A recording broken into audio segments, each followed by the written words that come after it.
Good afternoon, everyone. I'm Stephen Aaron. I'm the chair of the UCLA History Department, and it's a pleasure to welcome all of you to this afternoon's celebration of the lives and legacies of Eugen and Jacqueline Weber, and to inaugurate the Eugen and Jacqueline Weber Lecture and Colloquium in European History, which is one of the legacies that the Webers have bequeathed to the UCLA History Department. And following today's lecture by Phil Nord, who will be introduced in a moment, we will have a few tributes to Eugen and Jacqueline.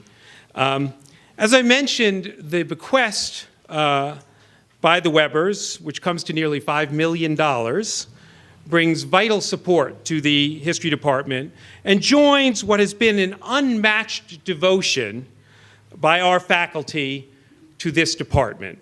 Taken together, endowed gifts in recent decades from Joyce Appleby, Peter Baldwin, Ellen Du Bois, Richard Hovhannissian, Albert Hoxie, Larry Lauerhaus, Tom Lithka, Ron Malore, Gary Nash, Hans Rager, have added around $25 million to the History Department's endowment.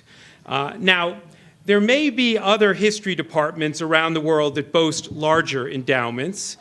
Yes, I'm looking at you, Phil.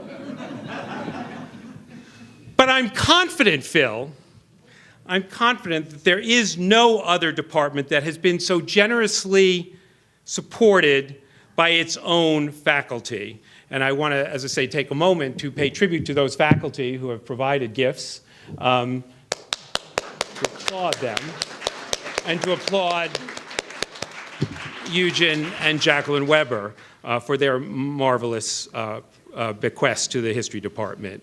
In addition to the annual now Eugen and Jacqueline Weber Lecture in European History, and what we are now renaming the Eugen and Jacqueline Weber Colloquium in European History, the gift from the Webers will endow graduate fellowships in European history, a postdoctoral fellowship in European history, and the most extravagant book prize that will ever be given in modern French history by an order of many magnitude. As I've mentioned, more specific tributes to Eugen and Jacqueline will follow this lecture. Now, though, I'm delighted to welcome my colleague, Carolyn Ford, who will introduce our inaugural Weber lecturer, Phil Nord. Carolyn Ford.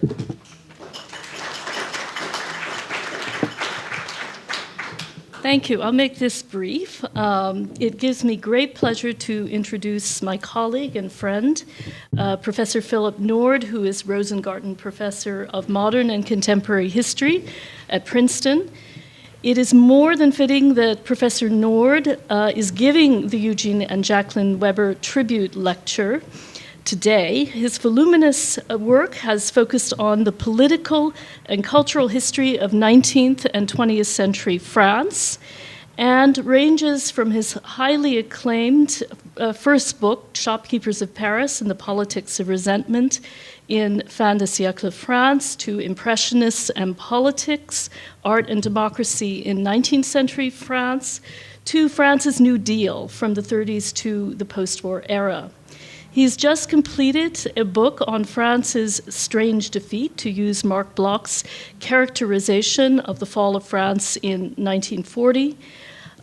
He was until recently, director of the Shelby Cullom Davis Center for Historical Studies at Princeton, and has embarked on a new project provisionally entitled Memories of Deportation, which seeks to understand how deportations in France during World War II were remembered and commemorated in the years following. The title of his lecture today is Le Mémorial de la France Combattante, 1939 to 1945, Gaullist Memory of Resistance and Deportation.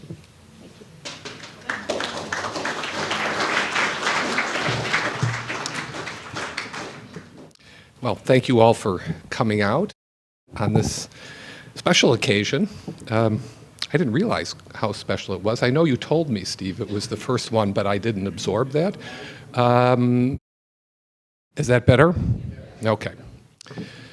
So let me start by saying how nice it is to see a number of you again who are old colleagues, like Steve is, old friends, Carolyn. And I also saw Lynn Hunt was in the audience, and someone who's been a benevolent presence in my career for well over 30 years. Let me start off by saying just a word about Eugen Weber, whom I knew not well, but just a bit.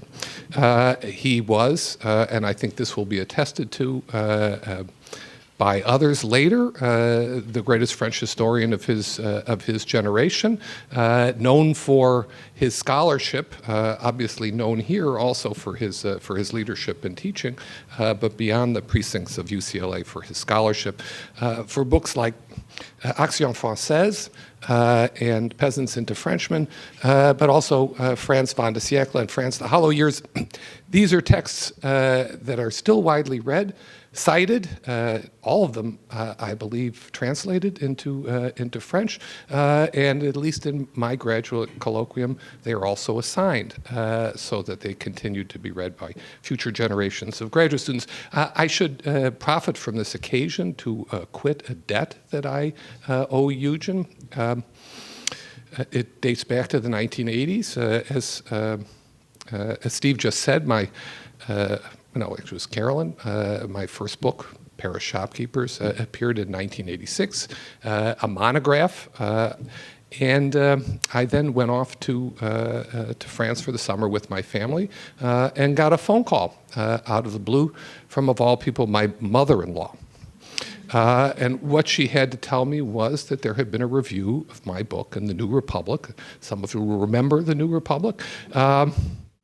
And that the author was a man named Eugen Weber. Did I know who that was? I mention this, one, because it was not a negative review.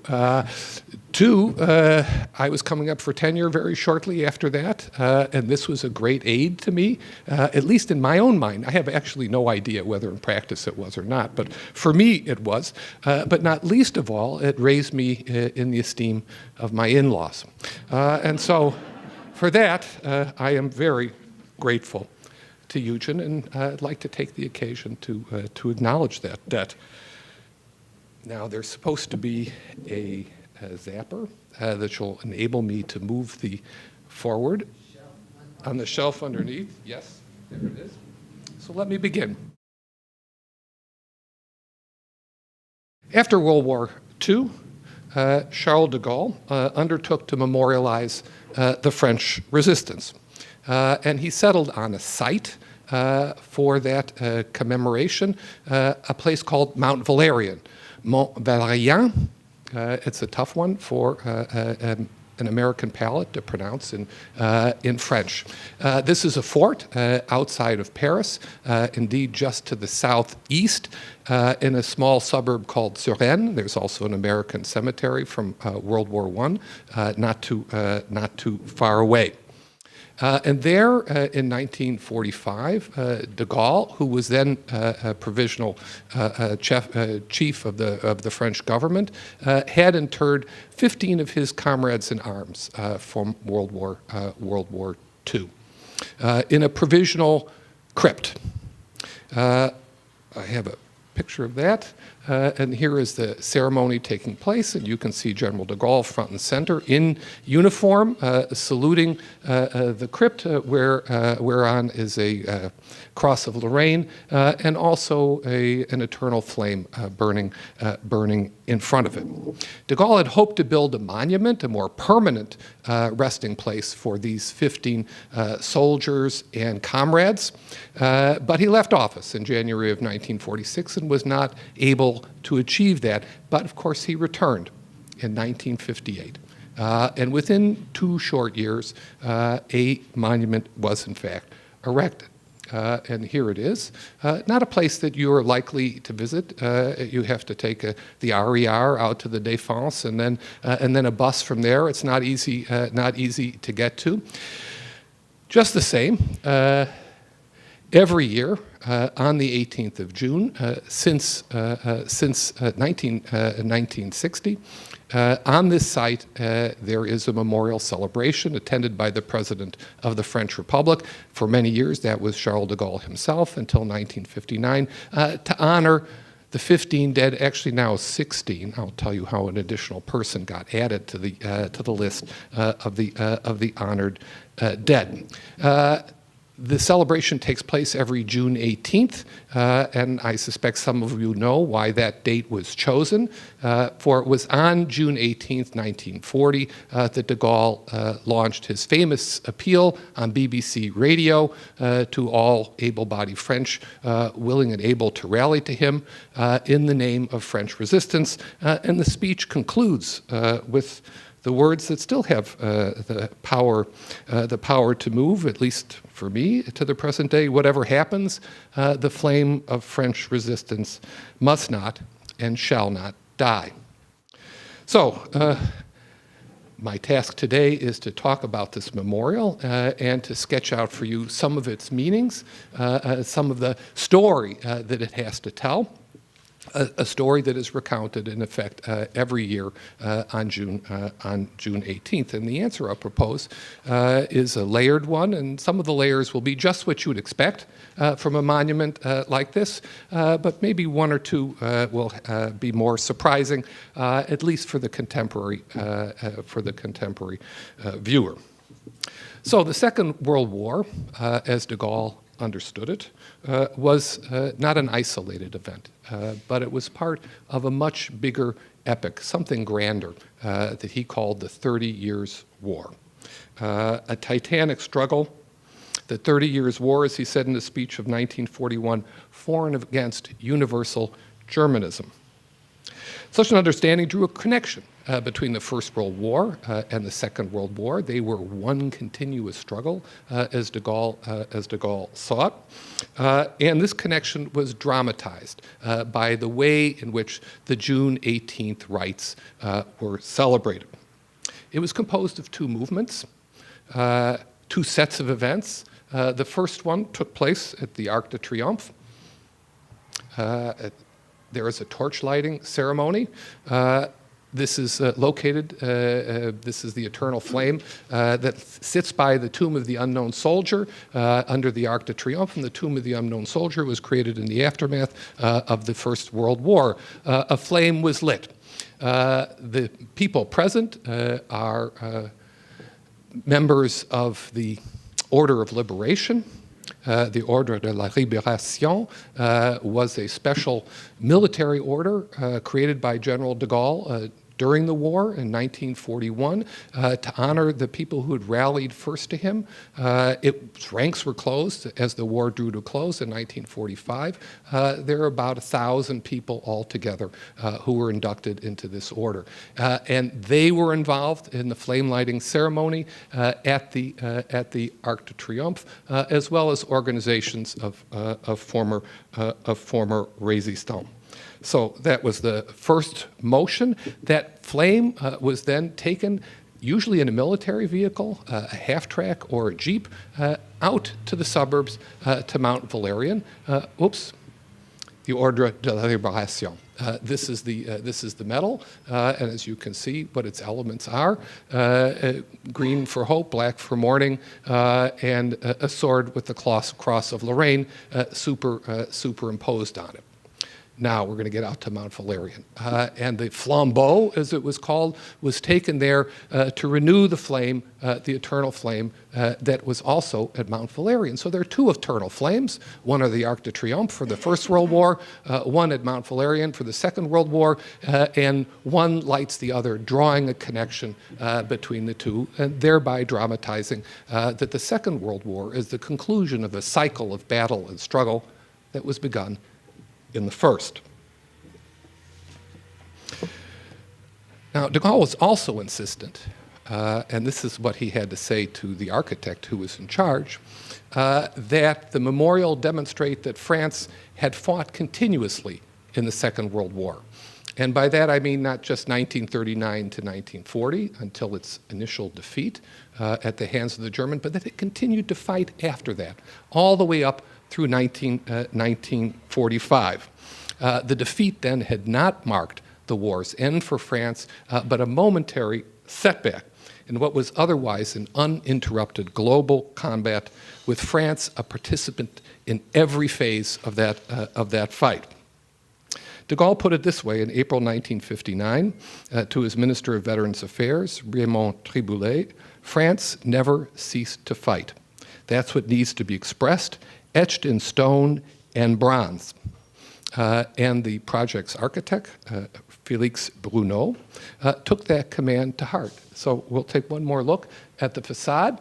And if you look closely, you can see the dates, 1939 and 1945, on either side of the Cross of Lorraine. I hope you can see them. Since then, there's been an additional text added. I'm not going to talk about it, but de Gaulle wanted it as spare as it could possibly be, and only those dates there to signify that France had not ceased to fight. Now, I mentioned that there were 15 bodies initially put in the provisional crypt. They would be moved over here in 1960, and they were chosen by lot.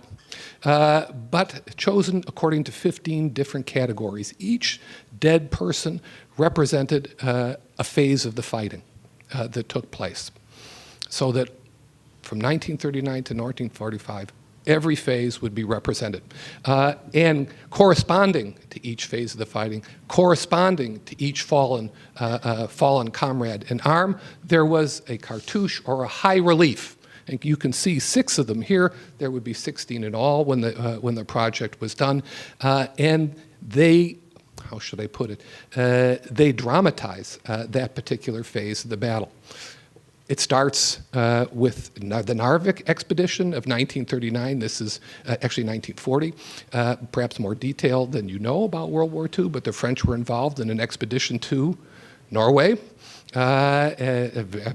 A disaster, but just the same. They were involved in it. And there will also be a cartouche or a high relief signifying the battles at the end of the war, at Strasbourg and its liberation, and all the battles along the way. French soldiers fought in North Africa, in the Fezzan, and at Bir Hakeim.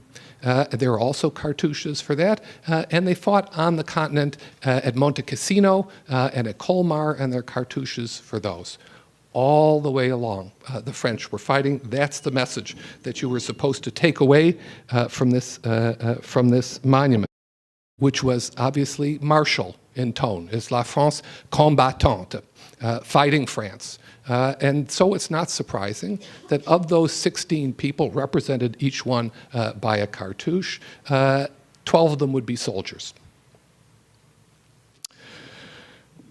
For, as de Gaulle saw it, the real drama, I'm getting ahead of myself, the real drama of fighting France did not take place in the Hexagon. It was not the clandestine work of the Résistance as you think of it. The real work of fighting France was done by the soldiers of France's armies, and in fact of its imperial armies. And that perhaps is a subject I will return to in just a moment. 12 of the 16 were soldiers. That leaves 4 more. This is the place to bring in Edmond Gratien, who was added to the 16 in 1952. And Gratien was executed by the Japanese in Indochina after Japan occupied all of Indochina in March of 1945. So 12 of the 16 are soldiers, but there are 4 others. 2 of them are résistants. Bertie Albrecht and Alfred Tooney, and 2 of them were deportees, René Lévy and Robert Bigos. And by deportee, I mean someone who was taken by the Germans and deported to Reich territory, either put in a concentration camp or a prison, and who died there as a what they call a martyr for France. And the deportation is a minor theme that runs throughout the monument, but not an insignificant one. I showed you the flame lighting ceremony at the Arc de Triomphe. Members of the Order of the Liberation were present. Deportee organizations were also present, and were in fact represented on the committee that organized this event every year. And just to cite you a couple of the deportee organizations, the Association Nationale des Familles de Résistants et des Otages Morts pour la France, the association, or the National Association of Families of Résistants and Hostages who died for France, whose leader was a woman named Irène de Lipkovsky, whose husband died in Buchenwald, and the other organization that was always involved in the organization of the Arc de Triomphe ceremonies was the Fédération Nationale des Déportés et Internés de la Résistance, the National Federation of Deportees and Internees of the Resistance. It was the second largest deportee organization in France. So they were involved, deportees, in the organization of the Arc de Triomphe event. There was also a cartouche named La Deportation. That was the title. That's it, right there. I'll show you a close-up later, but I'm going to save that for the moment. And one more thing. Thanks in part to Irène de Lipkovsky, the National Assembly, France's parliament, enacted a law that created a national day for the deportation in 1954, the Journée nationale de la déportation. It continues to be observed right down to the present day, this national day. On the first event, the first occasion that this national day was observed, an urn of ashes taken from the concentration camps, was added to the 16 bodies in the provisional crypt. Now, this isn't the provisional crypt, but this is the crypt as it looks today in the actual monument, and you can see how it's situated. The bodies of everybody else are in their coffins, draped in French flags, forming a semicircle around the cinders, which are there on the left, topped by flames, and written on the urn where the ashes are contained is cinders from the camps of deportation.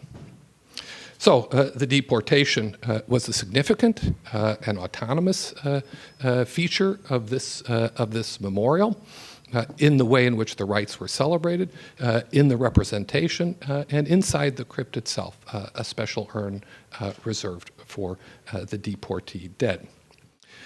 Now, I said something about the empire, and I'm going to come back to it now, because the imperial troops were active in the first phases of the war, and in fact brought home the first victories for France at Le Faisan and in Bir Hakeim in the Libyan desert.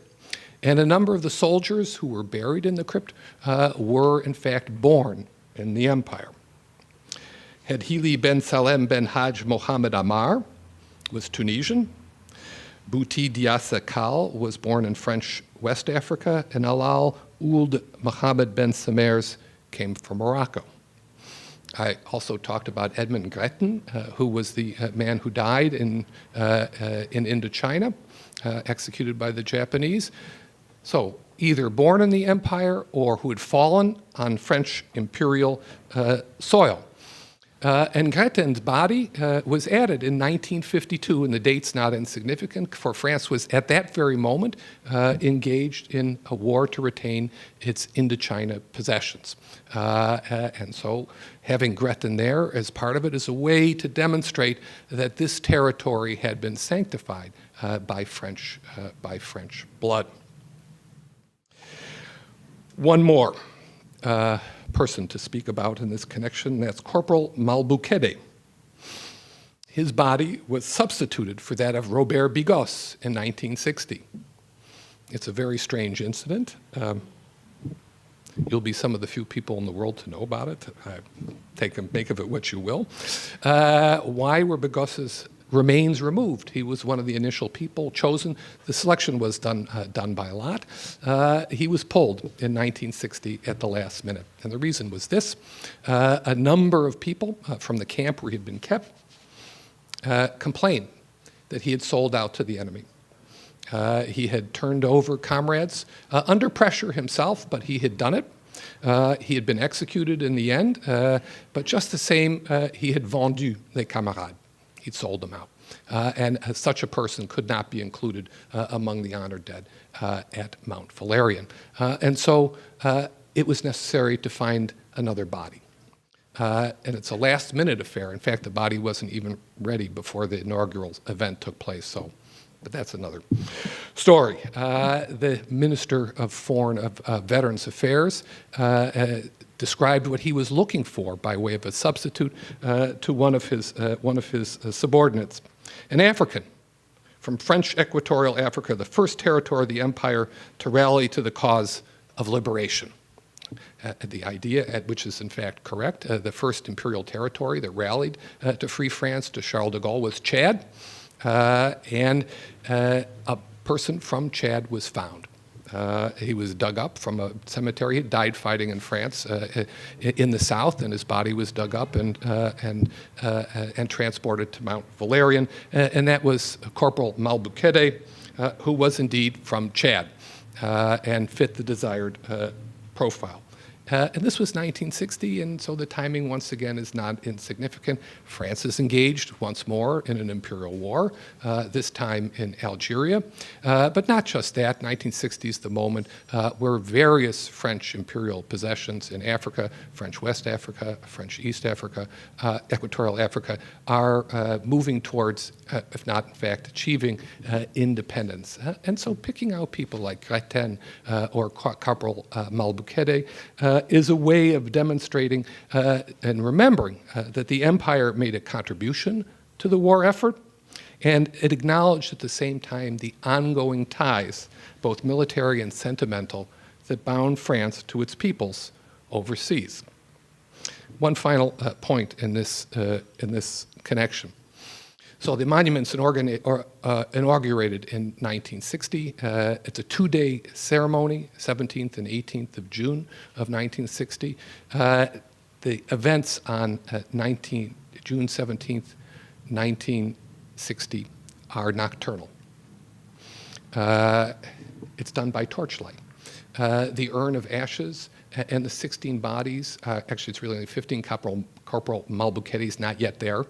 But in principle, yes, 16 are moved at night from the provisional crypt to their permanent resting place in the hemicycle, which I showed you a little bit earlier.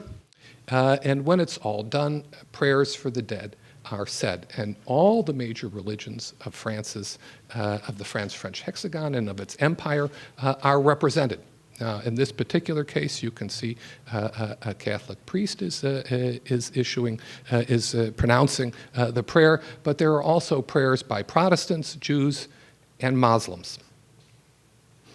Well, that's my segue to say something about religion. And also, it's worth remembering that France is wrestling once again with the issue of laïcité. But here we are in the full Gaullist Republic in 1960, and confessional prayers are not an issue, not at all. It wouldn't be done today, I don't think, but it was not problematic back then. So, to the issue of religion, it's sometimes said, it's not much studied monument, but sometimes said that it's a laïque, it's a secular monument, and I'm going to try to suggest to you that that's not quite right. It's a little more complicated than that. And I'll start with the site itself. Not the last time I'll come back to this, but Mount Valérien was a fortress. But before it was a fortress in 18th century in old regime France, it was a site of pilgrimage. A staircase ran from the bottom to the top of the mountain. And along the way, there were chapels and oratoria and various places to stop. And there was an actual effort to place these religious stopping places in such a way as to enable the pilgrim to reenact the Stations of the Cross. And for that reason, Mount Valérien was known by its old name as Calvaire, as Calvary. Well, it's a site where the fortress was, and maybe it's just chance that it also had certain religious significance in the background at the same time. What about that cross of Lorraine?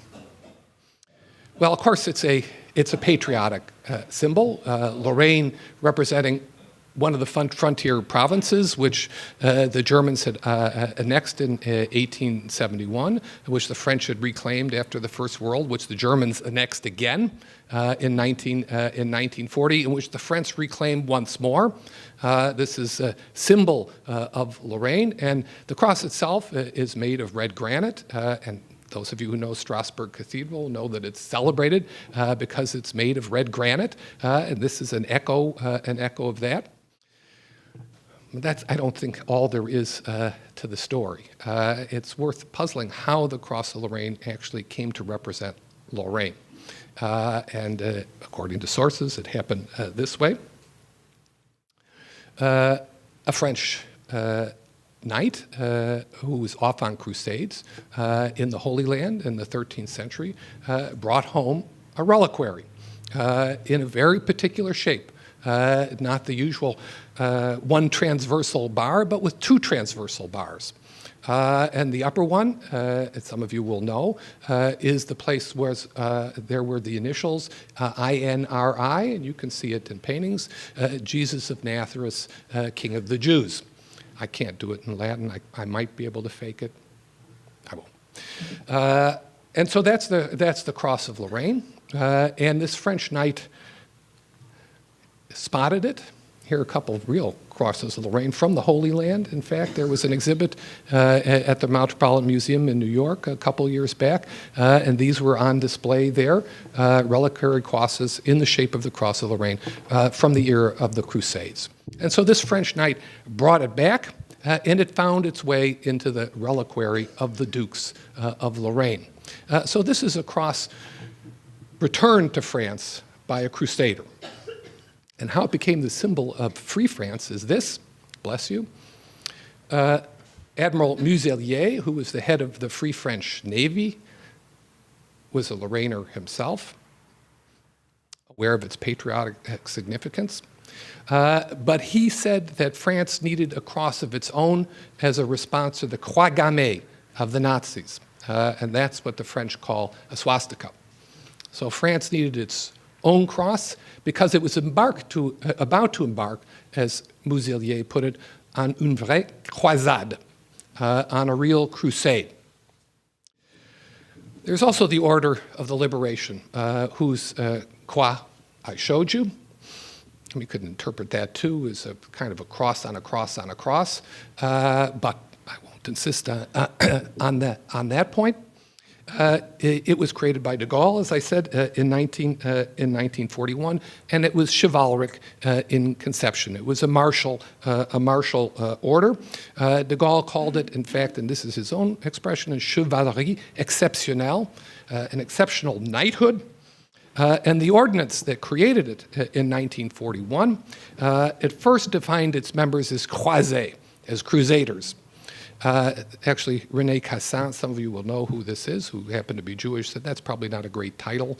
And they called it compagnons instead, and that's what they're known as down to the present day as compagnons de la libération, instead of as crusaders. Just the same, the first chancellor of this order was Admiral Thierry d'Argentlieu, a member of the Discalced Carmelites, who had taken a monk's vows. He was a monk knight, in effect, d'Argentlieu. All right, maybe you think I'm pushing too hard. Well, now I will show you the cartouche for La Deportation. So, the artist is Henri Lagriffoule, and he chose the image of a heart tangled in barbed wire with two gaunt hands trying to emancipate the heart from its bonds, including a piercing to suggest that this is the Sacred Heart of Jesus, heart crowned, wreathed in a crown of thorns, with the piercing. This is the image that's used to evoke the sacrifice made by those French résistants who died in the deportation. They had sacrificed themselves so that the nation might live much as Christ had sacrificed himself so that humanity might be cleansed of its sins. All right, one more. The final cartouche represents, it's called Le Rhin, the Rhine, and here it is. The V is clear. This is the V for victory, symbol for victory during World War II. You can see the broken chains representing France's emancipation, and there are the squiggly lines representing the water of the Rhine. And that leaves for last the torso in a loincloth with its arms outstretched. Well, to me, this is the risen Christ, and that France's emancipation represented an act of resurrection. It's not just my reading, in fact. A government monuments commission debated and improved Brunel's memorial design, and in the debates and discussions around this event, members had repeated recourse to Christian imagery. The monument as a whole was characterized as a Golgotha of the resistance, that's a quotation. The 16 high reliefs were thought to recount chapter by chapter a story of redemptive sacrifice, the sequence constituting a veritable, and this is the phrase that the people use, chemin de croix, stations, French phrase for stations of the cross. And the archives of the Order of the Liberation contain an item that speaks of the reliefs in similar language. The exploits represented in the bronze cartouche were the achievement not just of heroes, but in the documents phrasing les artisans de la résurrection, the artisans of the resurrection. So they used resurrection imagery to talk about France's emancipation. Now, I want to say a word about some of the stories not told there. I suspect this has crossed your minds. What's not being told? Well, in old regime days, as I said, Mount Valérien had been a site of pilgrimage. In the 19th century, a fort was constructed there, and that's what it was. And during the war, the Germans used it. They used it as an execution site. That's why Mount Valérien has been picked out as a place of memorialization. About 1,000 French men and women were executed there by the Germans. 100 or so were Jewish hostages. A plurality, if not a majority, it's hard to count, were communists. A large number were, in fact. These stories are not told at Mount Valérien. When the communists won just a teeny bit, I'll show you that in a second. But for the Nazis' Jewish victims, silence was the order of the day. One of the people buried in the crypt, and I'll give you her full name, is Renée Léa Lévy. Was Jewish, the granddaughter of a grand rabbi of France, but she was there because she'd been a member of the Musée de l'Homme Resistance Network, had been captured, deported to Reich territory, and executed there. She was there as a résistante, not because she was Jewish. It was chance. She was picked by lot. But what about the communist story? Well, there is a minor acknowledgement. So in the years after the liberation, after 1945, there was the provisional crypt that was sacred to de Gaulle, but there was a space that communists visited as well on a monthly basis to lay wreaths of flowers, and in particular to remember a celebrated communist militant who died there, Gabriel Péry. And it was not the wall, the outside of the fort that was sacred to them, but the places where their loved ones or their comrades had spent their last minutes on Earth. Two such spaces in particular, and this is sort of above the crypt and wall complex I'm talking about. One was a chapel. And here it is, and I just point out, just so that you remember, you see this sort of looks like chalkboards there.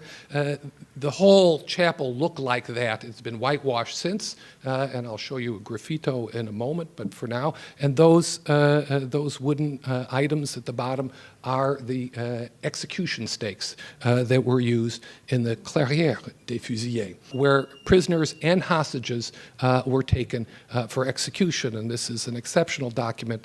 It's not legal to have taken it, and I don't know why it survives, but it does exist, representing a German firing squad at work. These were the places that communists came to remember their comrades and their loved ones.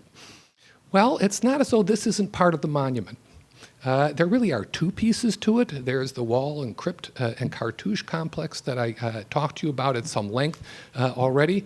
But if you go into the crypt, there's a little staircase that goes up to the left, and you take it and it leads to something called the Circuit du Souvenir, or the Circuit of Memory. And if you follow it, it takes you first to the chapelle, then to the clairière here, and then back to the staircase, and you come back down and exit. And Félix Bruneau, the architect, is the man who designed this circuit, but it was a secondary element for him. The real focus of the construction was on the monument. It took them 2 years. They got that monument done fast. De Gaulle wanted it done fast, and he was a man of authority, and it happened. The Circuit du Souvenir took a couple more years, but it was completed in 1962. Now, at that time, regulations were issued about public behavior in the Circuit du Souvenir. There could be no demonstrations or gatherings of a noisy or political nature.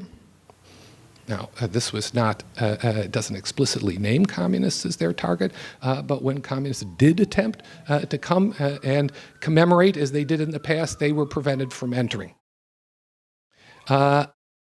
There is a slab in the clearing, and it announces that 4,500 people died fighting for France, sacrificed themselves here on this spot.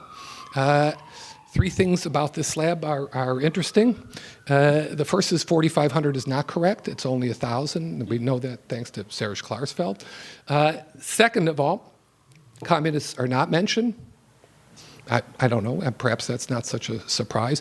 And third, the actual shape of the slab is there to remind you, won't remind you, but if you ever go to Rotonde in the Compiègne forest, that's where Germany surrendered to France in World War I. And this is the same dimensions as that slab. Okay, and so this is the 30 Years' War motif being enacted before your eyes on this very spot. So the memory of the communists executed was all but erased, except for one little detail. I showed you those walls in the chapelle. Prisoners, as they were about to be led off to execution, would write last words. I don't know if you could make it out. Vive la France, vive l'URSS.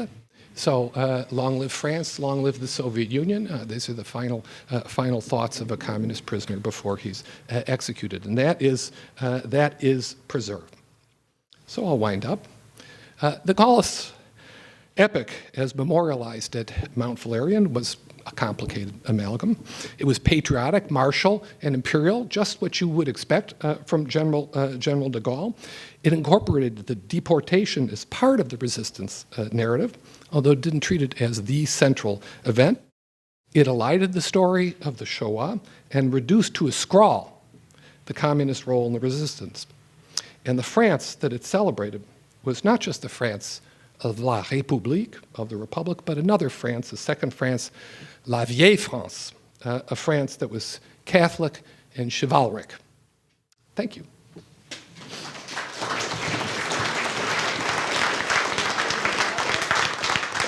Thank you, Phil, very much. We're going to move now to our tributes. We have some that we'll read from people who couldn't be here, but we're going to start with Caroline Ford.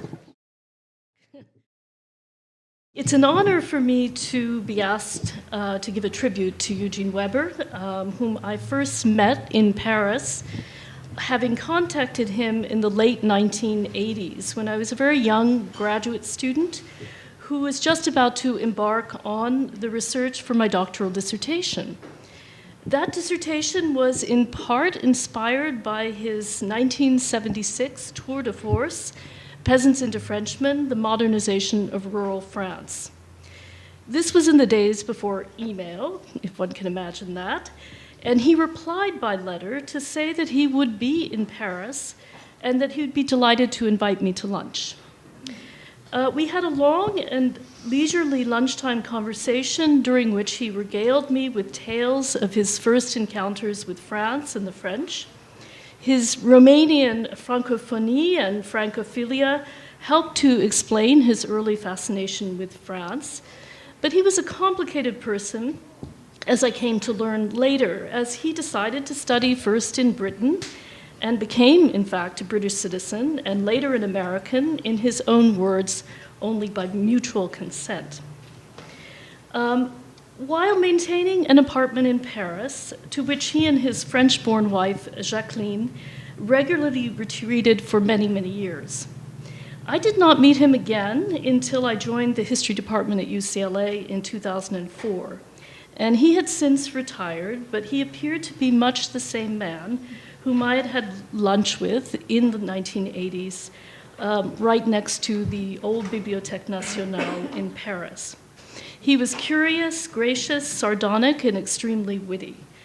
By that point, I had published the dissertation as my first book, which had ultimately challenged the central thesis, in fact, of his Peasants into Frenchmen, what became known as the Weber thesis. But that did not bother him in the least, and he welcomed me into the department with genuine warmth. When I realized 2 years later, in 2006, that it would be the 30th anniversary of the publication of Peasants into Frenchmen, which had been so influential for historians across the globe, I decided to organize a one-day conference around it, to which a diverse set of scholars across the US and France were invited. I remember him being in part amused and in part bemused by the idea of such an event, which he attended when it took place in December of 2006. It was, of course, not known at the time that he would pass away very suddenly, less than 6 months later, at the age of 82. Now, Eugen Weber was a prolific historian whose work focused on several broad themes. The list and titles of his books reflect a deep and abiding interest in nationalism, national integration, extreme right-wing movements, xenophobia, the decay of liberal institutions, themes that speak to us today in 2017 America, and the fin de siècle in all of its manifestations. On the UCLA history website, he, in fact, added, in a characteristically ironical tone, intellectual history, where comprehensible. While his early work focused on the center, on Paris, on political and social elites, he increasingly became interested in the periphery, in La France profonde, and the relationship between the two. This resulted in Peasants into Frenchmen. He explained to me that part of this change of direction was due to a stint that he spent as director of UCLA's French Center for Education Abroad, which was at the University of Bordeaux, which sadly no longer exists. It is on Peasants into Frenchmen that I would like to focus in order to discuss Weber's immense contribution to French history. It generated and still generates intense debate about his center-outward, top-down approach to understanding how rural groups were integrated into the nation-state. It is perhaps because of that fierce debate that it engendered that it has remained a seminal work to which historians of rural politics, integration, and nation formation in France, in particular, continue to refer in ways that historical works by English-speaking authors often do not. Indeed, it has become a kind of classic in France, translated as La fin des terroirs. It was most recently republished with an introduction by the acclaimed French historian Mona Ozouf, by the French publishing house Fayard as part of a series entitled Les Indispensables de l'Histoire, the Indispensables of History, and it is still in print. The book's jacket signals its importance to the French reading public at large. Le regard porté dans les années 70 par l'un des plus grands historiens américains sur l'entrée de la France dans la modernité a durablement bouleversé la perception que nous faisons de notre passé. It's better in French and English. The perspective given in the 1970s by one of America's greatest historians on how France entered modernity has transformed our perception of our own past. This is tribute indeed. A testament to the continuing scholarly importance of the book is reflected in the many conferences that address the issues raised by it that have been held since its publication, now 41 years ago. The work that in some ways stands alone among Eugene Weber's many books is My France. It is primarily a collection of essays on subjects as diverse as the right and the left in France, Jews and anti-Semitism, and the nationalist revival, which he started his career writing. He presents these topics, adding an autobiographical essay that is vintage Weber in its wit, its use of irony, and its deft turns of phrase. Interestingly, he never mentioned in print something that my spouse, Sanjay Subramaniam, and I learned when we were invited to dinner by Eugen and Jacqueline Weber in 2005. He was stationed in a defeated and occupied Germany in the immediate aftermath of World War II as a British soldier and subsequently sent to South Asia, where another occupation was coming to an end, British rule in India. What stood out most to me in My France is his heartrending and fascinating tribute to the French historian Marc Bloch, which is, to my knowledge, his only foray into biography. He writes of the life and work of this famous historian of medieval France, co-editor of the Annales, until he was forced to flee Paris as a Jew during the Nazi occupation during World War II, and denounced as a member of the resistance in 1944, tortured and shot along with 25 other resistors at the end of the war. Some of the aspects of Bloch, the historian which Weber most appreciated, bear some resemblance to Weber himself. Quote, as a historian, he was a man possessed, never without a book in hand. He was never without a work in progress. He admired Bloch for his role as an examining magistrate and a detective, but he argued that for a historian, this is not enough.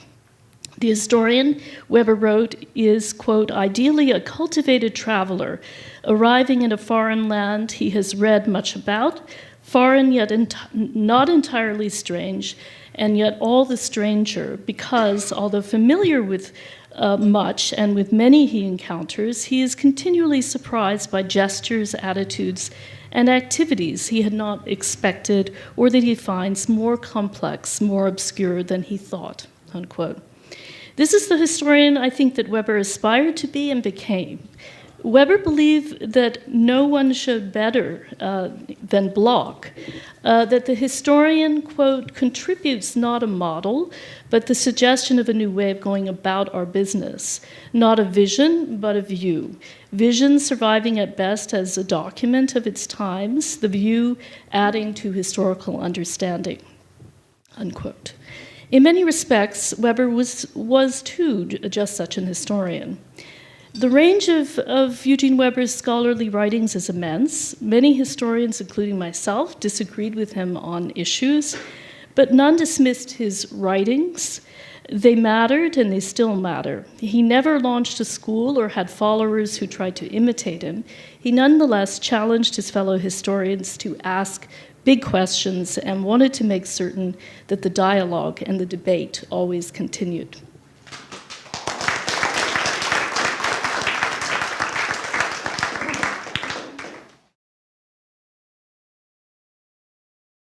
I'm Ron Malloy of the History Department, and I'm going to read first a tribute from Stéphane Guérin.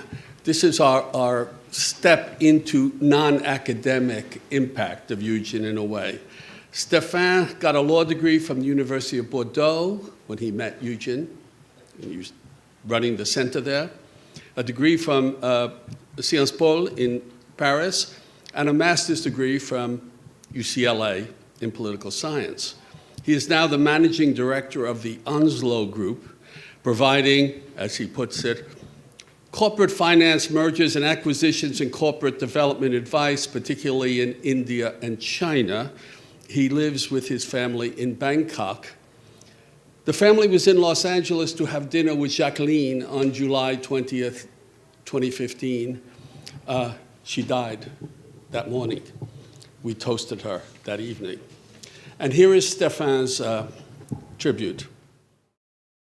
Jacqueline and Eugen did not have biological children. It was a choice, they alleged, between, on one hand, their intensely blended couple and Eugen's work, and on the other, the constraints of family. However, he had a large family, of the type you choose, composed of their dear friends, the youngest being his best students, become what he called his substitute children. Eugen and Jacqueline were my mentors in life. Eugen dedicated all his books to Jacqueline except My France, which was dedicated to my wife and me, of course, with Jacqueline's assent. I met them for the first time in Bordeaux at the time of his research on what would become peasants into Frenchmen. We became close soon, and closer until the end, even though we lived in different parts of the world. He changed my life. I followed Eugen from Bordeaux for graduate studies, putting between Bordeaux and myself the Atlantic Ocean and all of North America. I managed to stay a bit longer for a job with the French embassy. Staying in France would have meant becoming a law professor. Thanks to this experience, this experience of movement, I've had an international life. But I met the Webers regularly in Paris and Los Angeles and wherever else we could. Amsterdam, Geneva, and New York. We'd spent time together in Brussels and in London while I was living there. Why Brussels? When in Belgium, we spent quite a lot of time searching in the forest of Ardennes for the place where Eugen broke his ankle in 1944 while serving in the British Army. Many years later, he could almost remember the exact spot, and it probably saved his life. Because soon after, while he was being rehabilitated, the Battle of the Bulge broke out there. When recovered, Eugen was sent to India. If I should describe Eugen in one sentence, I would say, I do not know any man who pushed so far his apparent cynicism and his dry sense of humor to protect his extreme sensitivity and his heart full of love as Eugen did. Trying to do the same for both of them, I would say that they were one of those rare couples that never knew the usual evolution or erosion of feelings that life with two people entails. They maintained for 57 years the intensity of their first love. Our sense of loss does not decrease over time. It makes us think what Jacqueline felt when solitude followed loss. Her amazingly strong personality gave her strength. But you, your friends from the UCLA community and other parts of the world, treated her like a member of your family and brought her solace in her last years. I will be forever grateful to you for that. Allow a few last words from a non-historian about Eugen, who pretended he only became a historian because he did not have enough imagination to become a novelist. Speaking of Marc Bloch, Eugen wrote, "The essential that is left about Bloch is his style, and therein he remains idiosyncratically singular and fascinating." And it could be said of Eugen himself. So much for the tribute of Stéphane Guérin from Bangkok, or wherever he is, Beijing at the moment. And now I would like to say a few words about Eugen and particularly Jacqueline. When I arrived to teach at UCLA in 1976, Eugen and Jacqueline were among the first colleagues to invite us to dinner. And I say the first, they were actually the second colleagues to invite us to dinner because Mortimer and Catherine Chambers, who are sitting right here, were the first. It was our introduction to their European style and their warm hospitality. There was a bit of a subtle subtext. Eugen had just been offered the chair in French history at Stanford to succeed Gordon Wright. And Anne and I had spent a decade there. So I realized that this dinner may have had a little of a subtext, and Eugen presumably gained the intelligence he needed. He would stay at UCLA until retirement. Now, Anne and I could never match the Weber style, but we became friends, and they came to our first Boxing Day party in 1985. I believe Eugen met Jacqueline at a Boxing Day party in London in the late 40s. And they honored us annually with their presence until their death. Even our bartender, Mike, who some of you have met, came to know that it was always bourbon for Eugen, Scotch for Jacqueline, although, as Eugen once confided to me, in a pinch they would both drink Irish. As a member of the UCLA faculty since 1956, Eugen helped, in the words of the New York Times obituary, to build the history department into one of the nation's best. He would serve as chair of history, dean of social sciences, and finally as dean of the College of Lions and Sciences. He was the first incumbent of the university's endowed chair in modern European history, now named in his honor. He got the Distinguished Teaching Award. He was the faculty research lecturer. And even after his formal retirement in 1993, he returned to teach lower division courses in Western civilization. His death in 2007 was recorded with obituaries in the New York Times, the LA Times, the Washington Post, Le Monde, Le Figaro.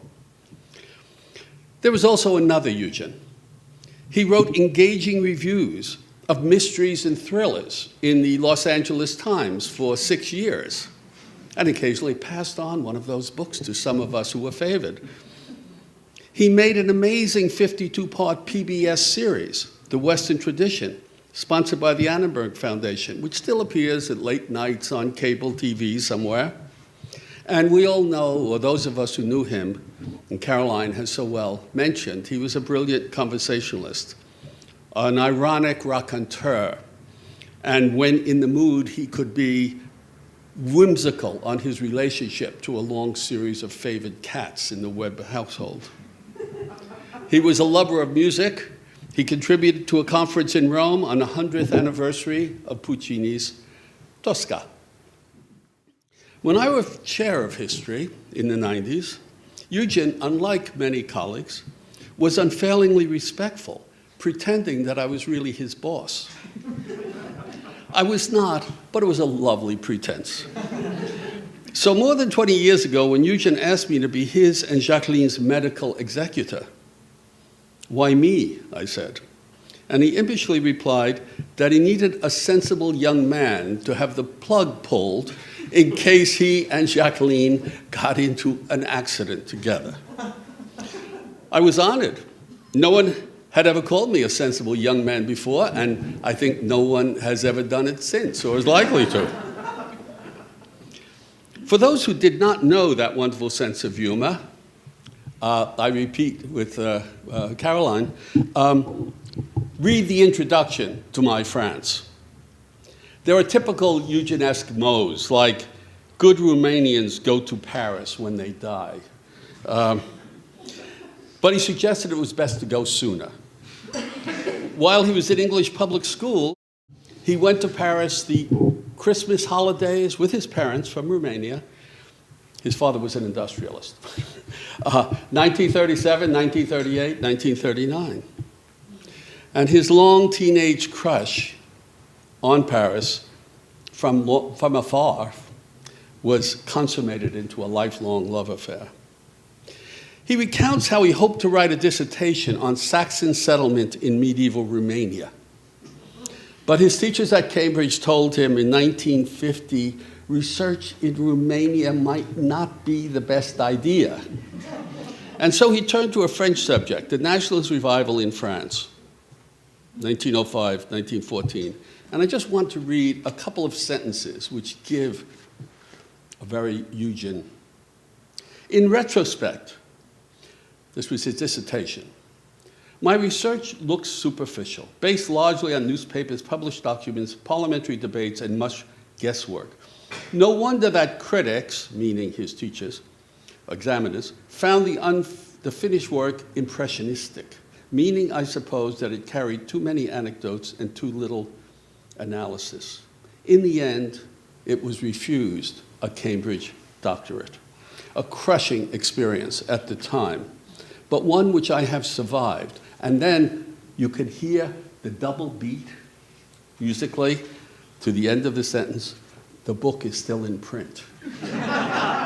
So there you fellows at Cambridge. It's so very, very Eugen. It was in London that he met Jacqueline Weber, an art history student visiting from Paris. They married in 1950, and Eugen always said that he wrote his books for her. If she didn't find it clear, he rewrote it. Their 57-year marriage was filled with books and travel and art and good food and good wine and many devoted friends. It was after Eugen's death in 2007 that Anne and I came to know Jacqueline much more in her own right. She was kind, she was entrancing when she spoke about her travels with Eugen, about the art they purchased, the long friendships. But she was stubborn. When she asked me to make an online appointment at the DMV for a new driving license, I timidly suggested that she might think about giving up driving. Yes. Her response was to buy, at the age of 89, a new car. I tried to get her to buy an emergency alarm. She said if there was an emergency, she would just call me. When I pressed her to have a medical checkup after many years of not seeing a doctor, she assured me that she felt fine and all the arrangements had been made with the Neptune Society for her cremation. Nagging Jacqueline was futile. In the years after Eugen's death, she sometimes confessed to the pain of his absence. But she retained her passions. One of these were bridge, and I hope there were some of her bridge partners here because she talked about it so enthusiastically. And another of her passions, of course, was UCLA. The library and the Honors College were favored with gifts over the last decade. They had only left their house on Sunset Boulevard to UCLA, and I have to drive by it every day and see that it has been ripped down and is being McMansioned. And she'd like to talk about what she planned to do with her will, more for us, as Steve will say. Anne and I went out to dinner with Jacqueline every 2 or 3 weeks at her favorite restaurants in Brentwood, Chang's, or Divino, where all the staff knew her and they knew exactly what she wanted, and she scrupulously kept track of whose turn it was to pay. Our last picture of her was at a dinner for her 89th birthday. It was by chance, and some of you know this, and some of you may want to hear it, or may not. I was driving along Sunset Boulevard on July 20th, 2015, and saw a collection of police cars outside her house. She was supposed to be coming to dinner at our house that evening with Stéphane Guérin and his family. A body had been found on her front steps. I tried to get in. The police prevented me because they regarded it as a homicide scene, until the coroner was able to come to pronounce it a natural death. There's a dark, humorous side of all of this. The coroner could not arrive for a while because the police cars had caused a humongous traffic jam and no one could get in. You know, this is Los Angeles for you. I and many of you who I spoke to right after this were traumatized by the suddenness of this death. A few days later, the medical examiner told me that it was a massive heart attack. She was probably dead by the time she hit the ground. And then we realized this was what she wanted. No caregiver, no nursing home, no painful extended decline, no hospital stay.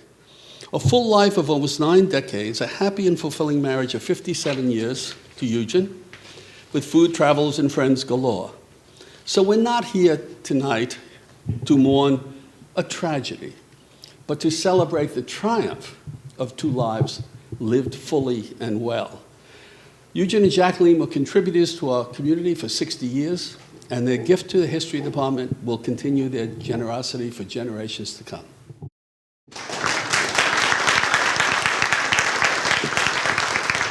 Thank you, Ron, for that really lovely tribute. Thank you, Carolyn, for that as well. I have 2 more that I'm going to read, 2 brief tributes by people who are friends and colleagues, or friends and students of Eugen and Jacqueline. And they really wanted to, both of them really wanted to be here, but for a variety of reasons couldn't. So the first tribute that I want to read comes from Ben Martin, who was a longtime professor at Louisiana State University. And he writes, I wanted to study the history of modern France with Eugen Weber at UCLA, but when I graduated from Davidson College in 1969, I was already an ROTC second lieutenant. The Army was willing to delay my active duty as I pursued a graduate degree, but only if I attended an institution in my region of the country, and UCLA was far outside it.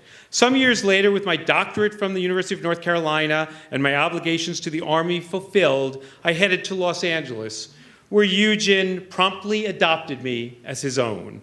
He made clear his standards. Quote, "You have 30 years to write 5 books. See that you do." Unquote. He and Jacqueline began as my unfailing friends and soon became my surrogate parents. More than once, Jacqueline said in public that I was a perfect child because she had never had to change my diapers or live with me as a teenager. In 2005, when I had written the requisite 5 books and dedicated the 4th to my surrogate parents, Eugen told me that he would not, as I had long expected, take on explaining his favorite writer, the Nobel Prize winner Roger Martin Degas, and that I would have to do so. 2 years later, Eugen was dead, and I was in the midst of a different book that took me longer to complete than I anticipated. Once I did finally take up his last assignment, Jacqueline sent me the 3-edition volumes of Degas' work from their library as a spur. When I wrote the chapters, I knew I was writing them for her. I sent her each one, and we discussed it at length by telephone. Better than ever before, I understood why Eugen called her his keenest critic. We spent an hour on a Sunday afternoon in mid-July 2015 talking about one of the last chapters. The next morning, she died. The book was published earlier this year. The dedication reads, quote, "To the memory of Jacqueline Suzanne Brumont, Ruth Weber, and Eugen Joseph Weber. Their memory burns brightly in all of us." The second tribute comes from Michael Burns, who I think recently retired from Mount Holyoke College, and he's moved on to a much more important career. He's moved to Central Kentucky, where he's breeding thoroughbred racehorses. I think he has one running tomorrow at Churchill Downs, which I don't think is the reason why he's not here today, though. Well over 40 years ago, he writes, as an undergraduate in a UCLA classroom, I sat waiting for the entrance of a professor I had never met but had heard a great deal about. Depending on the source, Professor Eugen Weber was highly distinguished in his field, formal in his manner, traditional in his dress, and of course, foreign, though opinion was divided on his particular native land. He must be French, most thought. After all, he writes about France, and as a few knew, he was married to a striking French woman. But what about that crisp British accent? Where did that come from? And the peculiar spelling of Eugen, or was it Eugene? And wasn't there a trace, queried those with more finely tuned ears, of something Middle European in his speech? Of course, I would later learn that all these observations were more or less correct. But on that day at UCLA, nothing prepared me for the elegant embodiment of the United Nations that strode into the classroom with such a sprightly and confident step. Trim, just under medium height, his hair and dramatic eyebrows turning salt and pepper, he had eyes, I remember them as gray-blue, that were piercing, or better put, twinkling. I must have been near the front of the room because I caught a scent of pipe tobacco mixed with a subtle men's cologne. From his perfectly cut blazer and silk tie to his flannel trousers and Gucci loafers, he looked like the intersection of Seville Road and the Via Monteleone. Here was a man, to paraphrase Buffon, who was the quintessence of understated style. And then came the substance. For the next 50 minutes, Eugen Weber brought the French Third Republic to life, which was quite an extraordinary achievement since that republic seemed eternally moribund. And he did so with rich detail, lively wit, and most important, an imaginative and empathetic reach that helped his students comprehend the dreams and fears of the people, the heroes, the villains, the apathetic who populated that republic. I took every class Eugen had to offer, and never did I hear any trendy jargon, any formulaic cant. After serving in the King's Own Scottish Borderers in the closing years of World War II, Eugen Weber never again marched in step with any formation. As a historian, he was always an elusive quality. He admired the Annales scholars, but was never drawn to schools or isms. History is about people, he insisted. Theory is about theory. Deconstruction, he might have added, should be left to bulldozers. And on all these points, Jacqueline most emphatically agreed. She was not an éminence grise. She was far too incandescent for that, which Eugen had twigged to from the first moment, now nearly 7 decades ago, when he scribbled down her address at a London party and pursued her all over England and France. Through the years that followed, his happy warrior, as he called Jacqueline, became his ideal audience. Bright, interested, commonsensical, discerning, ready to stand her ground, and he wrote for her. The dedication page of Eugen's most magisterial work, Peasants into Frenchmen, puts it best. Pour Jacqueline, it reads, encore et toujours. Indeed, encore et toujours to both Eugen and Jacqueline, whose lives and legacies we celebrate, and whose gift to the history department ensures that those legacies will live on for generations of students coming through UCLA, and for the faculty at UCLA, and for that, and for all that they have given to our community. We are most grateful. I hope you'll join me outside now in a toast and some food and beverage to Eugen and Jacqueline. Thank you very much.